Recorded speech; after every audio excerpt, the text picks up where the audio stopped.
બાપુ જો યુનિવર્સિટીનું આહવાન કરતા હોય અને યુનિવર્સિટીનું કામ કરતા હોય તો યુનિવર્સિટીના અભિયાન માટે સૌ પ્રથમ હું 5,51,00,000 રૂપિયા જાહેર કરું છું.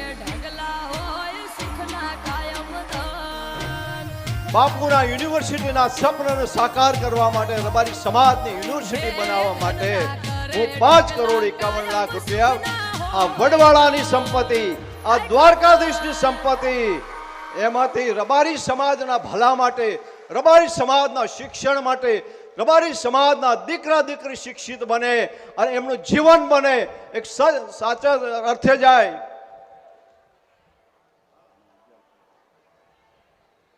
બાપુની વિનંતી છે, બાપુનો સેવક છું એટલે બાપુનો શબ્દ મારે ઝીલી લેવો પડે. બાપુના કહેવા પ્રમાણે બાપુ કે બાબુભાઈ તમે 11 કરોડથી જાહેરાત કરો તો રબારી સમાજની યુનિવર્સિટી માટે 11 કરોડ બાબુભાઈ દેસાઈ, ભગવાન વડવાળાની સંપત્તિ, દ્વારકાધીશની સંપત્તિમાંથી હું જાહેર કરું છું.